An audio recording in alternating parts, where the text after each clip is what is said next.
Po vašoj želji, danas govorimo o Daruvaru. Smješten u zapadnoj Slavoniji, u Bjelovarsko-bilogorskoj županiji, Daruvar se proteže na 64 kvadratna kilometra, te broji 10.000 stanovnika.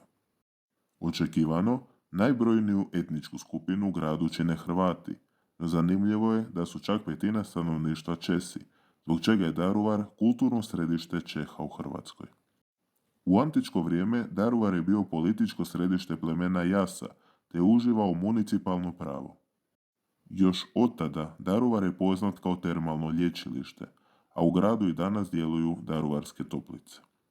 Stoga su Rimljani grad nazivali Aquae Balisai, u značenju vrlo jaka vrela, a navodno su se u daruvarskim termama kupali rimski carevi Hadrian, Marko Aurelije i Konstantin Veliki.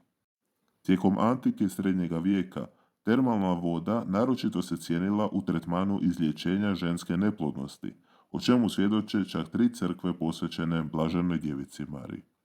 Hrvatski naziv za grad do 1765. godine bio je Podborje, kada mu je grof Antun Janković promijenio ime u Daruvar, što na mađarskom jeziku znači Ždralov grad, po ptici ždralu koji je krasio njegov obiteljski grb.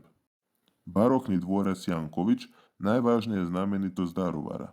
Izgrađen je u 18. stoljeću te je zaštićeni spomenik Republike Hrvatske prve kategorije.